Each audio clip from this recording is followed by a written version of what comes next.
평안히 잘 지내셨습니까? 예. 오늘은 요한계시록 강해의 5번째 시간 갖도록 하겠습니다. 우리가 지난 시간에 계시록 1장 16절까지 이제 살펴봤고, 오늘부터 계시록 1장 이제 17절에 있는 말씀을 잠깐 보도록 하겠습니다. 여기 이제 그 17절에 가서 보니까 내가 그분을 볼 때 죽은 자 같이 그분의 발 앞에 쓰러지니 그분께서 오른손을 내 위에 얹으시며 내게 이르시되 두려워하지 말라 나는 처음이요 마지막이다. 지금 그렇게 이야기하시죠. 한번 여러분 요한계시록이 언제쯤 기록됐다 그랬어요? 96년. 그러면 이걸 기록한 사람이 누구예요? 사도 요한이. 그럼 사도 요한이 예수님을 이 땅에서 마지막 본 게 언제예요? AD 30년경이죠? 맞죠? AD 30년경에 예수님을 마지막 볼 때, 마지막 만찬이 일어나고 이렇게 할 때 요한이 예수님의 품에 기대어 있었죠? 맞죠? 그 정도로 친밀하게 예수님하고 지냈죠? 그렇죠? 그래서 그때 느끼던 예수님하고 지금 요한계시록에서 지금 계시가 되면서 예수님이 지금 다시 나타나셨는데 요한의 그 기대했던 거랑 전혀 다른 지금 모습의 예수님으로 지금 여기 나타나게 되죠. 맞죠? 그러니까 여기 그 17절 바로 전에 가서 보면은 13절, 14절, 15절, 16절 해서 우리 예수님께서 심판하시는 주님으로 이 땅에 지금 내려오시는데 그 모습이 사도 요한이 지금부터 66년 전에 이 땅에 계실 때 봤던 그 예수님하고는 모습이 너무나 많이 다른 거예요. 어떤 모습으로 나옵니까? 너무나 영광스럽고 위엄이 있어서 도저히 그 앞에 서 있을 수가 없는 이 정도의 그런 그 모습을 가지고 지금 예수님이 나타나는 겁니다. 그렇게 하니까 사도 요한이 어떻게 됐어요? 죽은 자처럼 벌벌벌벌 떨면서 옛날에 이 지상에 다닐 때 자기가 심지어 품에 눕기도 했거든요.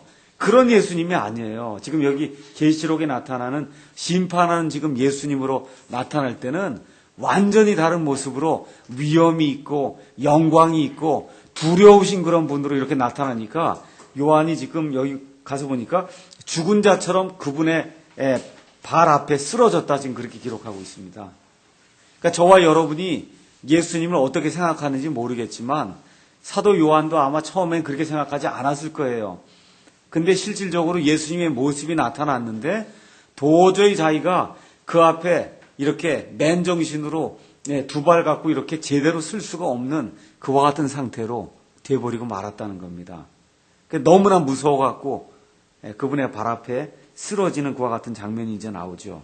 그랬더니 예수님께서 오른손을 요한의 위에 얹으시며 뭐라고 말씀해 주십니까? 두려워하지 마라. 나는 처음이요 마지막이니 18절 나는 살아있는 자라. 내가 옛날에 십자가에 달려서 죽었고 그 위에 이제 부활하고 이제 승천해 있고 이런 상태인데 그때나 지금이나 나는 계속해서 살아있는 자다. 전에 죽었으나 보라 내가 영원 무궁토록 살아있노라. 아멘. 또한 내가 지옥과 사망의 열쇠들을 가지고 있노라. 지금 그렇게 이야기하고 있습니다. 그러니까 지옥의 열쇠가 있고 사망의 열쇠가 있는데 우리 예수님이 이걸 갖고 있다는 거예요. 이거 뭘 얘기해 주려고 그러는 겁니까? 우리 믿는 사람들에게 걱정이 없다는 겁니다. 예수님을 믿는 사람들에게는 지옥과 사망에 대한 그와 같은 걱정이 전혀 없다는 거예요.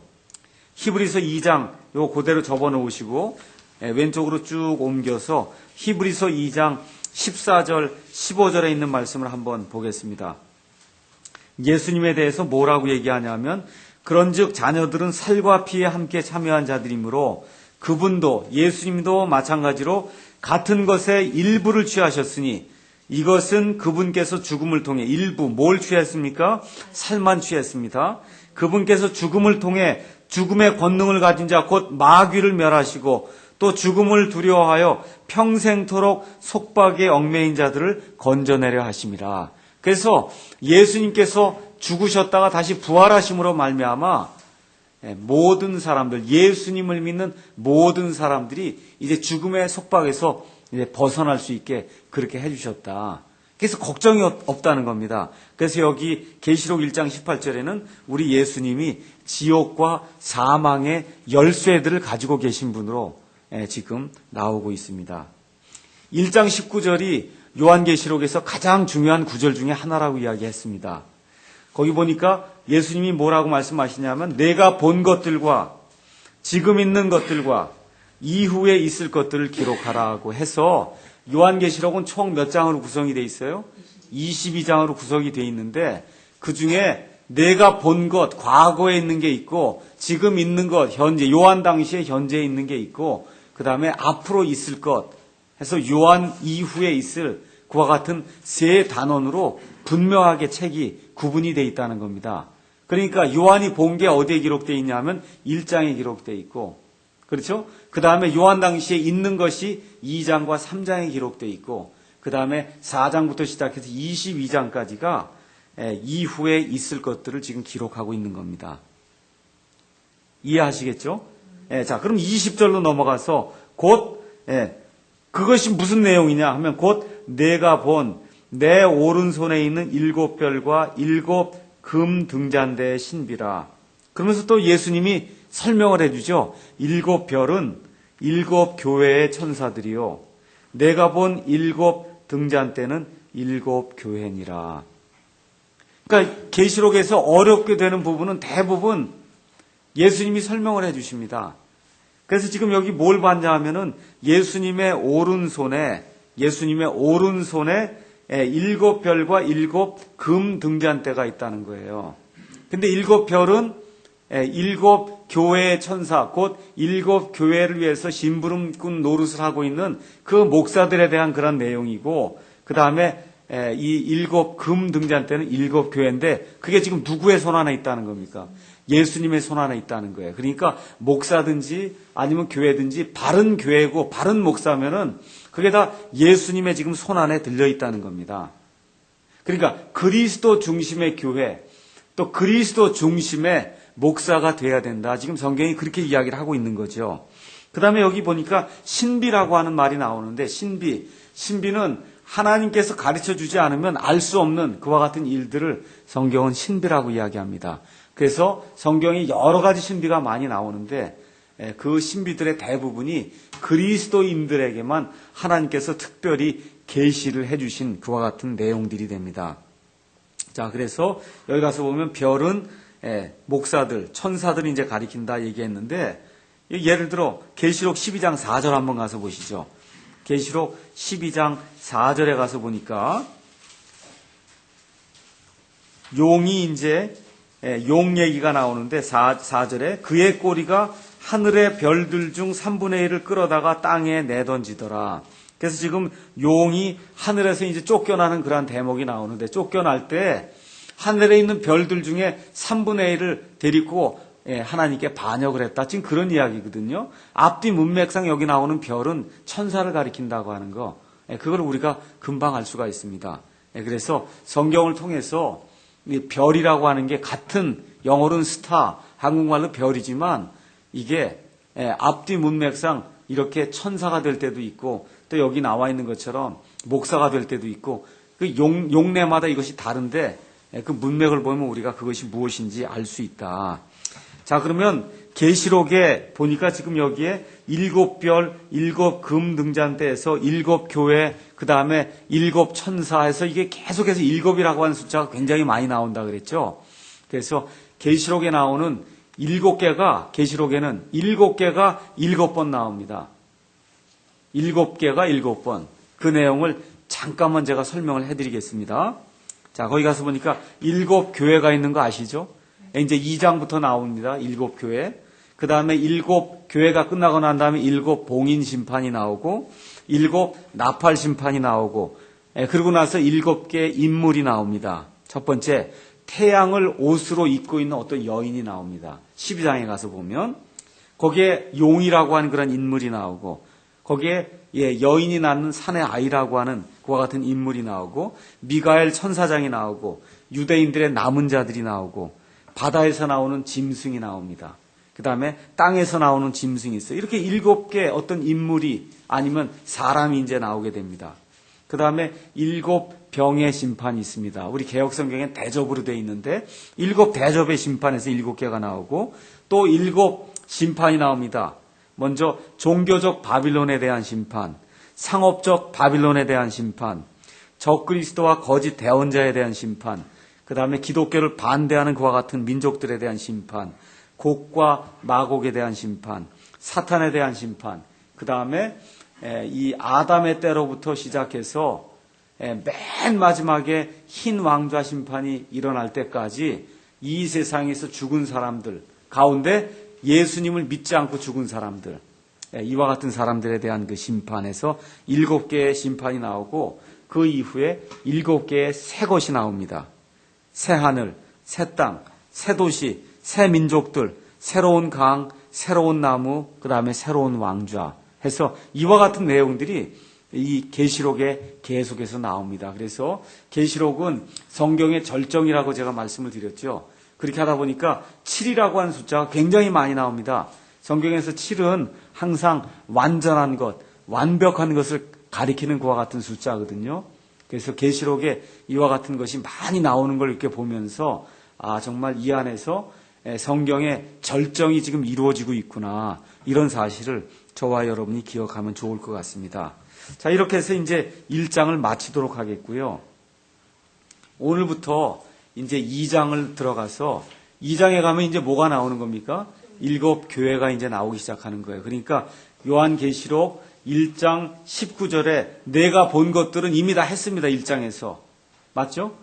그럼 이제 남은 게 뭐가 남은 거예요? 이제는 지금 있는 것들이 2장, 3장에 있는 겁니다. 2장과 3장에는 7교회에 대한 얘기가 나오는 거예요. 그래서 여러분이 오늘 제가 나눠드린 이 유인물 보시면은 거기에 지도가 지금 보이죠? 그렇죠? 그 지도를 보시면은 거기 지도에 버가모라고 지금 보입니까? 에게해라고 쓴 거 오른쪽으로 가서 보시면 버가모 보이죠? 버가모, 두아디라, 그 밑에 사대, 그 왼쪽에 서머나, 밑으로 에베소, 그 다음에 필라델피아, 그 다음에 라오디게아 교회 7개 보이죠? 맞죠? 그래서 오늘부터는 여기 나와 있는 이 교회들을 집중적으로 공부를 해보려고 합니다. 아시겠죠? 그래서 여기 나와 있는 이 7교회는 그 당시에 소아시아에 있던 실질적인 교회입니다.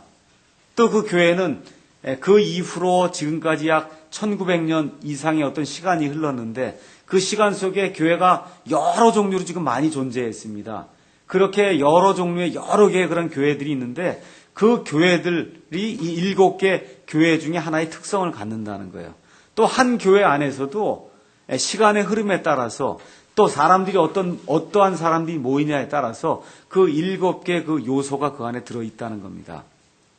또 잘 들으세요. 어떤 것도 여러분이 기억을 하면 좋으냐 하면 사도 요한이 이 계시를 언제 봤다 그랬어요? 주의 날에 성령 안에서 봤다 그랬죠.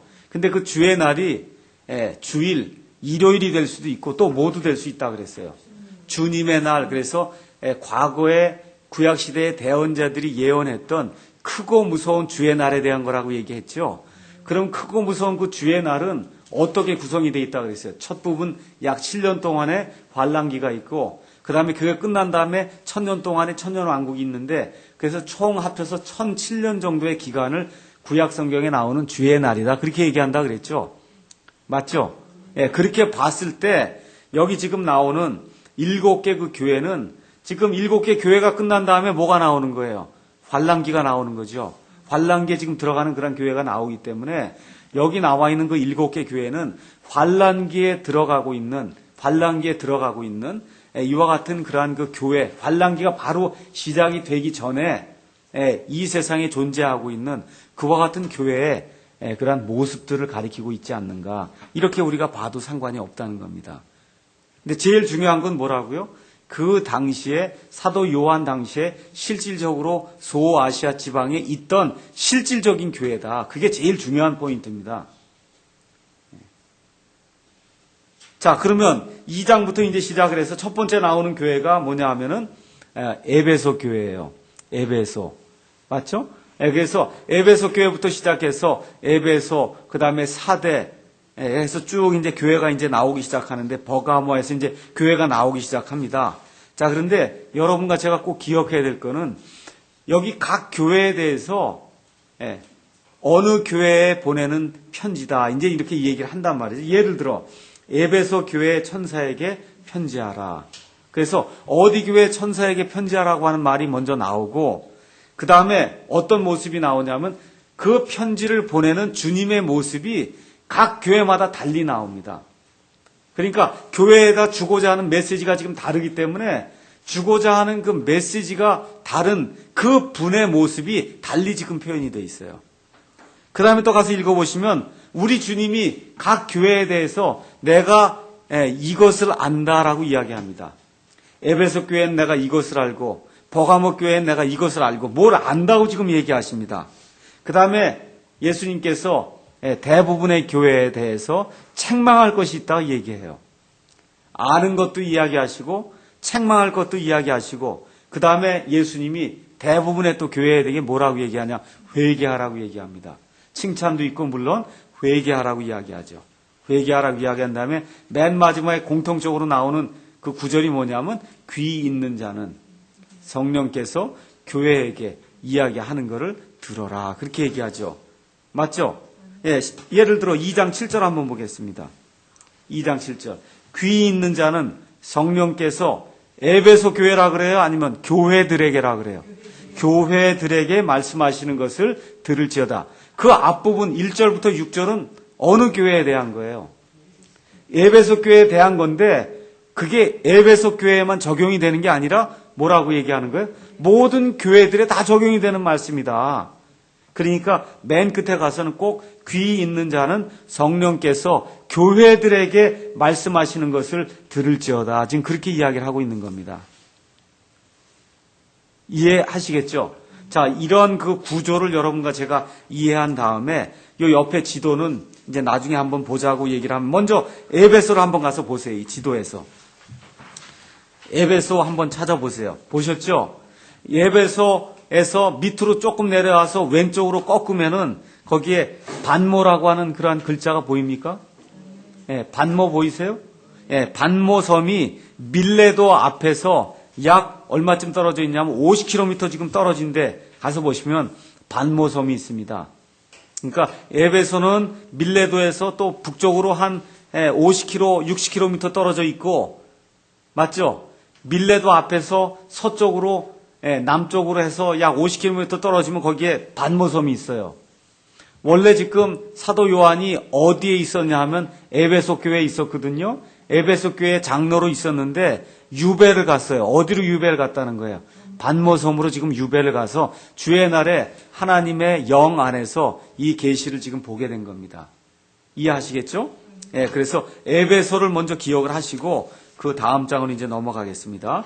그래서 에베소 교회에 보내는 편지는 2장 1절에서부터 7절에 이제 나와 있습니다. 먼저 이 각 교회에 보내는 그 말씀을 이해하려면은 각 교회가 처해 있던 그 상황을 좀 이해를 해야 됩니다. 라오디게아 교회, 그러면 라오디게아 교회에 어떠한 배경이 있는가? 그 지역은 어떠하고 거기에 나오는 그와 같은 어떤 유명한 물품은 뭐고 이런 것들을 이해해야 잘 들으세요. 그런 것들을 이해해야 예수님께서 이런 말씀을 그 교회에게 줄 때 이게 이와 같은 것들을 염두에 두고 예수님께서 이 말씀을 주시는구나. 그걸 이해할 수 있다는 겁니다. 먼저 에베소라고 하는 그러한 그 도시는 항구 도시입니다. 그래서 소아시아 모든 교역로의 중심지고 소아시아에서 가장 큰 도시였습니다. 소아시아에서 가장 큰 도시였어요. 그래서 에베소라고 하는 도시는 아시아의 시장이며 문명의 빛이라는 별칭을 얻기도 했습니다. 소아시아 지방에서 제일 큰 도시라 그 얘기입니다. 또한 에베소가 교통의 요지였던 만큼 많은 이교도들이 거기 모여 살면서 이교도들의 풍습에 따라서 신전도 짓고 거기에서 이방 신들을 섬겼습니다. 이렇게 하다 보니까 어떤 일이 생겼냐 하면 고대에 7대 불가사의가 있었어요. 피라미드라든지 여러 가지 그와 같은 불가사의가 있었는데 그 중에 하나가 뭐냐면 에베소라고 하는 그런 도시에 다이애나의 신전이 있었습니다. 다이애나의 신전. 다이애나는 사도행전 19장 35절 요거 접어놓으시고 사도행전 19장 35절 한번 가서 보겠습니다. 에베소 지방에서 사도 바울이 복음을 선포함으로 말미암아 그 지역에 소요 사태가 발생했습니다. 19장 35절. 그래갖고서는 거기 모인 사람들이 에베소 사람들이 이제 모여갖고 뭐라고 지금 얘기했냐 하면 에베소 사람들의 다이아나요 하고 그냥 큰 소리로 이제 외치기 시작했단 말이죠. 34절 가서 보세요. 그들은 그가 유대인인 줄 알고 모두 한 목소리로 얼마쯤 소리를 질러요? 2시간쯤 소리 질러 이르되 위대하시도다 에베소 사람들의 다이아나요. 에베소 사람들에게는 이 다이아나 여신이 있는데 이 다이아나 여신이 풍요의 여신이에요. 그래서 여기 가서 이제 다이아나 여신의 그림이나 아니면 조각품을 보면 젖가슴이 수도 없이 많습니다. 그래서 젖을 많이 먹임으로 말미암아 이게 풍요롭게 자식을 많이 키우고, 이게 사람의 경우에는 자식을 많이 키우는 거고, 농산물 같은 경우에는 이렇게 많은 풍작을 가져오게 하는 그와 같은 여신이었어요. 근데 그 다이애나가 워낙 유명했기 때문에 거기에 엄청나게 커다란 다이애나 여신이 있었단 말이에요. 다이애나 여신 그 신전이 있었습니다. 그러니까 이 사람들이 거기에 가서 사도 바울이 말씀을 전하니까 이 소아시아 지방에서 예수 그리스도의 복음을 듣지 않은 사람이 없다 그랬어요. 이렇게 하다 보니까 에베소 사람들의 이교도들이 분노해갖고, 그래서 지금 이 예수 믿는 사람들을 핍박하려고 지금 모여갖고는 지금 소요 사태를 일으켰거든요. 그러고는 지금 뭐라고 떠드는 겁니까? 에베소 사람들의 다이애나여 위대하시도다. 에베소 사람들의 다이애나여 하면서 다이애나를 찬양하는 그와 같은 대목이 이 안에 기록되어 있습니다. 그런데 그 당시의 신전이 엄청나게 컸다는 거예요. 그래서 과연 저걸 어떻게 사람이 지었을까 할 정도로 그렇게 엄청난 규모의 그런 신전을 지었기 때문에 그게 고대 7대 불가사의 중에 하나였습니다. 그런 게 에베소라고 하는 도시의 한가운데 한복판에 있었다는 겁니다. 이해하시겠죠? 그 배경을. 그렇게 하다 보니까 그 안에서 여신 숭배도 있고 황제 숭배도 있고 또 이교도들이 이렇게 엄청나게 몰려 있으니까 여러 가지 신비 종교도 있고 마술도 있고 해서 여러 가지 것들이 많이 그 안에서 성행을 했습니다. 이렇게 이제 종교적으로 보면은 엄청난 그런 우상 숭배가 이제 성행을 했고 정치적으로 봤을 때 에베소는 자유도시였습니다. 자유도시. 자유도시는 정치적으로 특권이 부여된 그와 같은 도시란 얘기죠. 그래서 자유도시란 로마에게 충성하는 도시에게 붙여진 칭호였으며 따라서 그 경계 내에선 자치가 인정되었고 군대가 상시 주둔하지 않았습니다. 군대가 주둔을 하게 되면 사람들이 무서워서 무역활동을 하든지 경제활동이라든지 이런 게 위축이 돼서 제대로 할 수가 없는데 모든 것이 자유로웠기 때문에 많은 사람들이 모여들 수밖에 없는 그와 같은 상황이 있었습니다. 그런데 에베소가 얻은 이와 같은 명성은 이교도들의 문란한 종교의식과 어디서나 행해지는 부도덕 등으로 인해 땅에 떨어졌고 그곳은 결국 향락과 퇴폐의 도시로 이제 전락해갖고 몰락해버렸습니다. 그래서 이 다이애나 여신이 결국은 나중에 뭐로 바뀌냐면 마리아로 바뀌는 거예요. 천주교의 마리아로 이제 바뀌어버립니다. 이렇게 마리아로 바뀌어서 나중에 AD 431년에 에베소라고 하는 그 도시에서 에베소 공회가 열렸어요. 에베소 공회가 열려서 뭐라고 선포했냐면 마리아는 하나님의 어머니다. 아시겠죠? 마리아는 하나님의 어머니예요. 예수님이 하나님이기 때문에 마리아는 하나님의 어머니다. 그래서 지금도 천주교인들이 예수님은 하나님이다 얘기하고 마리아는 하나님의 어머니라고 얘기합니다. 그 호칭이 어디서 나왔냐면 에베소라고 하는 그런 지역에서 나온 거예요. 아시겠죠? 그래서 에베소라고 하는 데가 처음에 사도 바울이 들어가서 말씀을 선포하고 해서 엄청나게 복음이 이렇게 부흥하던 그와 같은 도시였는데 이교도들의 이와 같은 그 세력에 의해서 결국은 완전히 몰락을 당하고 그러면서 천주교의 그와 같은 교리를 지지해주는 그와 같은 어떤 선언문까지 나오는 이 정도로 해서 도시 전체가 이제 몰락하는 그와 같은 상태에 이제 빠지게 됩니다. 여러분이 사도행전 읽어보시면 사도 바울이 1차, 2차, 3차 선교 여행을 다녔는데 사도 바울이 2차 선교 여행 때 이곳을 방문해서 교회를 세웠고 3차 선교 여행 때는 여기에 두란노라고 한 사람이 학교를 가지고 있었어요. 그래서 그 두란노라고 한 사람의 그 학교에 들어가서 직접 2년 동안 목회를 했습니다. 여러분이 이제 나중에 사도행전 20장을 가서 보시면 알겠지만 사도 바울이 처음에 에베소의 교회에 가서는 집집마다 돌아다니면서 눈물로 경고를 하고 눈물로 수고를 하면서 이렇게 하면서 사도 바울이 직접 이 교회를 세워서 처음에는 아주 영적으로 활기가 넘친 그런 교회였습니다. 여러분께서 보시면 알겠지만 2장, 3장에 7개 교회가 나오는데 그 7개 교회 중에서 사도가 세운 교회는 하나뿐이 없어요. 사도, 예수님의 사도라고 불리는 사람이 세운 교회는 하나뿐이 없어요. 어떤 교회예요? 에베소 교회뿐이 없어요. 나머지 교회는 사도가 세운 교회가 아닙니다. 그래서 사도 바울은 여러분이 디모데후서 한번 가서 보시겠습니까? 디모데후서는 4장까지 나와 있는데 디모데후서 4장 맨 끝에 한번 가서 보시죠. 디모데후서 4장 22절이 끝이고 22절 끝난 다음에 우리 킹제임스 성경에는 이걸 누가 기록했다 이 내용이 나와 있습니다. 거기 가서 보니까 뭐라고 기록되어 있냐면 에베소 사람들의 교회에 첫 번째 감독으로 임명받은 디모데에게 보내는 두 번째 서신을 바울이 네로 앞에 두 번째 불려나갈 때 로마에서 써서 보냈다. 이렇게 기록이 돼 있죠. 맞죠? 그러니까 에베소 교회의 첫 번째 감독으로 누가 임명을 받았어요? 디모데가. 누가 임명을 했어요? 사도 바울이 지금 임명을 했다. 그래서 세워서 초창기에 그와 같은 일들을 한 거는 디모데하고 여기 나와 있는 사도 바울하고 이 사도 바울의 동역자들이 그와 같은 일을 했고 첫 번째 감독을 지낸 사람은 여기 나오는 감독은 목사를 이야기하는 겁니다.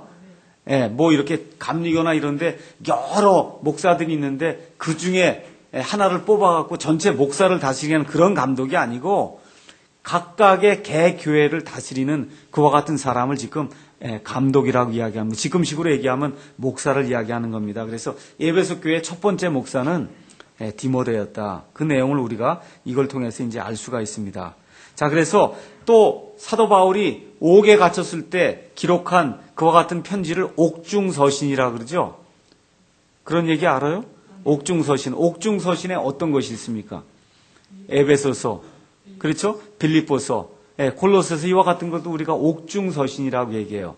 그렇죠? 그래서 지금 사도 바울이 감옥에 갇혀서 기록한 그 옥중서신 중에 하나가 뭐예요? 에베소서예요.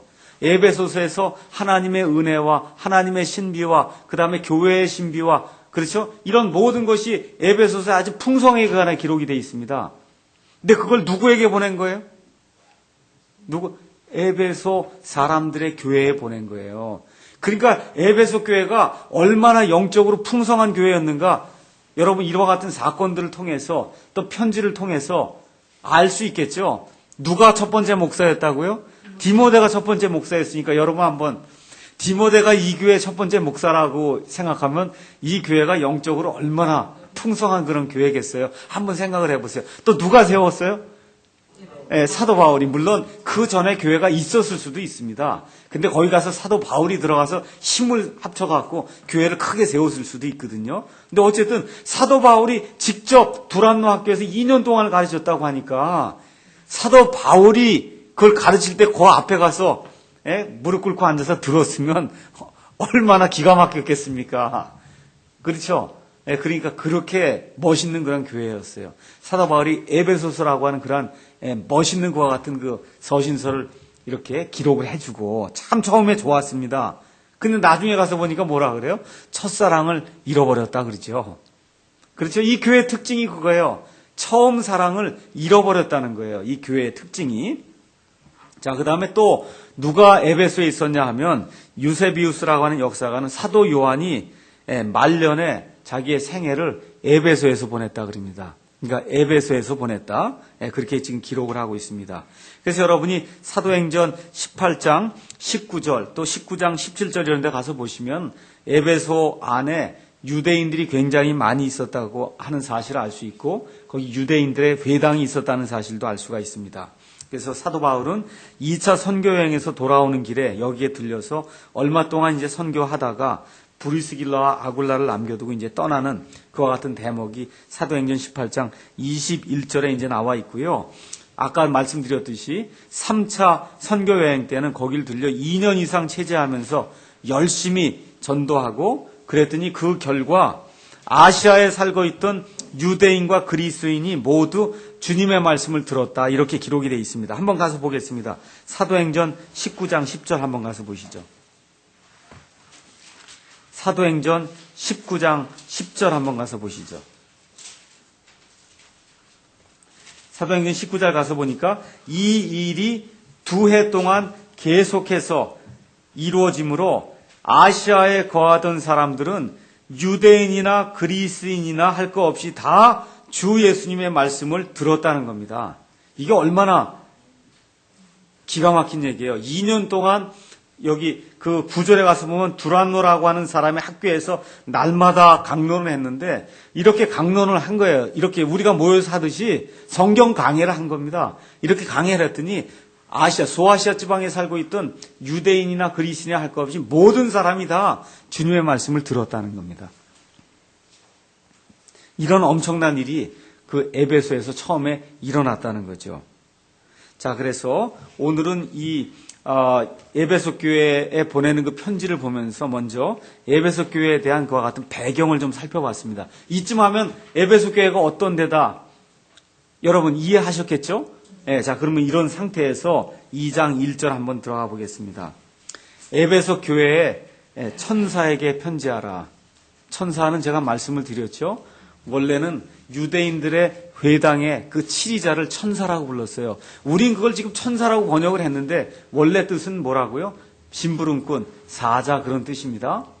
원래 뜻이. 알겠죠? 그래서 에베소 교회의 심부름꾼, 그러니까 결국 누굴 얘기하는 거예요? 목사나 아니면 에베소 교회를 담당해서 목회를 하고 있는 그와 같은 사람이다. 이렇게 보면 되겠습니다. 에베소 교회를 맡고 있는 천사에게 보냈다. 여러분, 하늘의 천사면 보낼 이유가 뭐가 있습니까? 맞죠? 그러니까 지금 앞뒤 문맥상 이거는 하나님의 저 하늘에 있는 그런 천사를 가리킨다. 그렇게 생각할 사람 아무도 없을 거예요. 맞죠? 그러니까 같은 천사라 해도 앞뒤 문맥상 이게 하늘에 있는 그런 천사인지 아니면 용례상, 제가 그래서 용례를 말씀드린 겁니다. 유대인들의 회당이 있으면 그 회당에 있는 그 치리자를 영어로 에인절이라고 불렀어요. 그 에인절에 상응하는 그 그리스 말의 뜻은 뭐냐? 심부름꾼이에요. 심부름꾼. 우리말로는 어쩔 수 없이 그걸 천사로 지금 번역을 한 겁니다. 에인절을 똑같이 번역을 해야 되기 때문에. 거기 가서 예수님의 모습이 나오는데 오른손에 7뼈를 붙잡고 있느니 곧 7 금 등잔대 한가운데를 거니는 이가 이것들을 말하노라. 자, 그러면 7별은 아까 1장 20절에 7별은 뭐라 그래요? 7 천사. 그렇죠? 그러니까 지금 이야기하려고 하는 7 교회를 담당하고 있는 어떤 목회자들.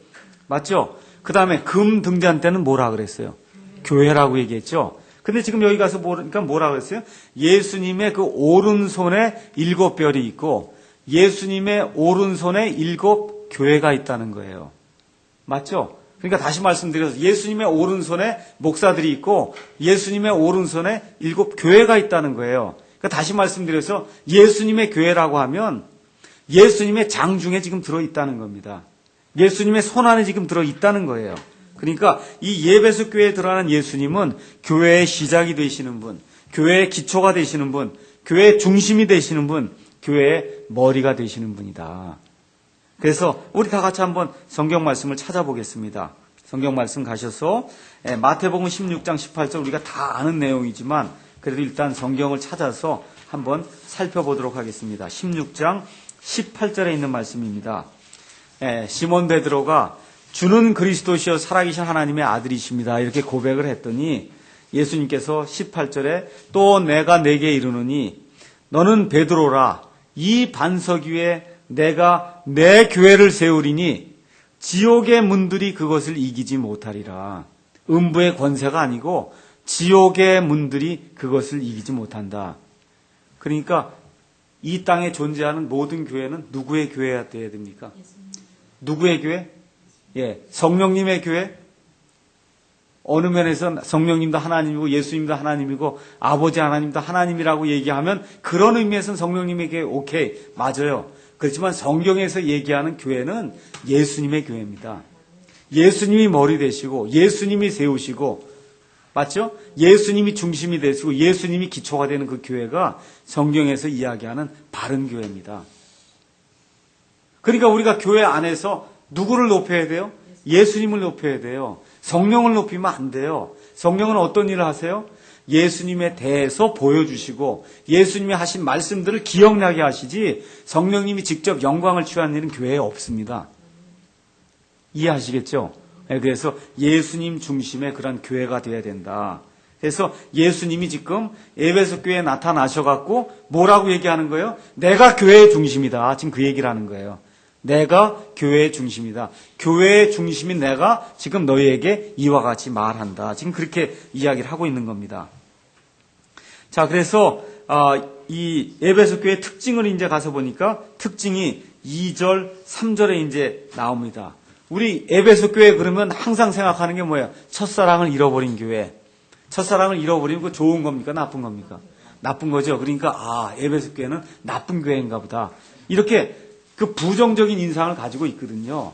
근데 여러분과 제가 한번 여기 살펴보시면 알겠지만 이 부정적인 것보다는 긍정적인 게 훨씬 많았던 교회예요. 긍정적인 게 훨씬 많았습니다. 그래서 에베소 교회는 첫 세대가 가졌던 복음의 열정을 잃어버리고 있었지만 그럼에도 불구하고 기독교의 진리를 수호하는데 결코 게으르지 않은 교회였습니다.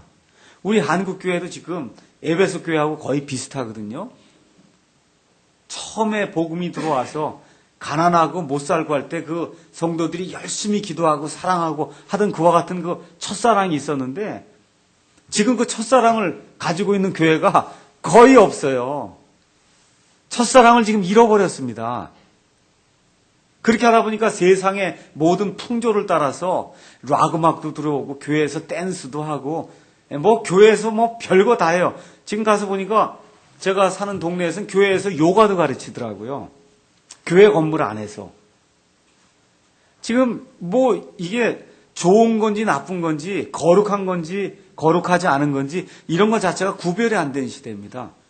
그래서 모든 것이 이렇게 믹스가 돼서 혼합이 돼갖고 그래서 이교도들의 것과 하나님의 것이 전혀 구분이 안 된 채 지금 교회 안에서 지금 이루어지고 있습니다. 락 음악 얼마나 꽝꽝대고 그럽니까? 교회 안에서. 왜 그렇게 해요? 젊은 아이들이 그걸 해야만 교회에도 놀이거리가 있다는 거죠. 밖엔 다 그거 하는데 그러니까 교회 안에 락 음악 들여오죠. 댄스 하죠. 교회 안에서 드라마 하죠.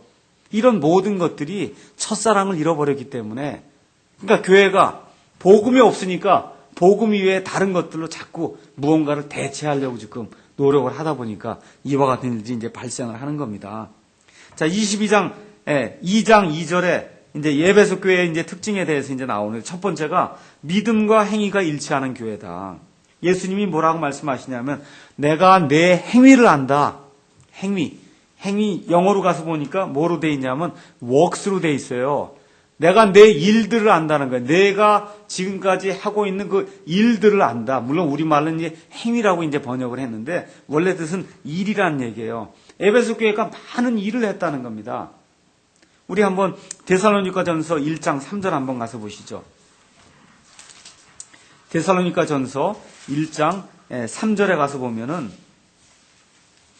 사도 바울이 데살로니가 교회에 대해서 이제 편지를 쓰면서 뭐라고 이야기하냐면 하나님 곧 우리 아버지의 눈앞에서 우리 주 예수 그리스도 안에 있는 너희의 믿음의 행위와 사랑의 수고와 소망의 인내를 끊임없이 기억한다. 그렇게 이야기를 했거든요. 거기 가서 보니까 행위가 어디에서 나와야 된다는 거예요? 믿음에서 나오는 행위를 해야만 됩니다. 교회에서 행하는 행위는 믿음에서 나오는 행위를 해야 돼요. 목사가 하라고 해서 하는 행위가 아니고 믿음이 있기 때문에 나오는 행위가 풍성해야 됩니다. 풍성해야 돼요. 자, 우리 요 옆으로 넘겨서 에베소서 2장 한번 가서 보시겠습니다. 에베소서 2장 8절 한번 보겠습니다. 2장 8절에 가서 보니까 너희가 믿음을 통해 은혜로 구원을 받았나니 그것은 너희 자신에게서 난 것이 아니요 하나님의 선물이니라. 행위에서 난 것이 아닌 이것은 아무도 자랑하지 못하게 하려 함이라. 10절 중요한 구절입니다. 우리는 그분의 작품이요 그리스도 예수님 안에서 선한 행위를 하도록 창조된 자들이니라. 하나님께서 그 선한 행위를 미리 정하신 것은 우리가 그 행위 가운데서 걷게 하려 하심이니라. 구원은 행위가 없이 은혜로 받지만 구원받은 이후에는 믿음에 따른 행위가 반드시 나와야 된다고 성경이 이야기하고 있습니다. 근데 이 에베소 교회는 이와 같은 믿음의 행위가 있는 교회였다고 지금 예수님이 칭찬을 해주고 있습니다.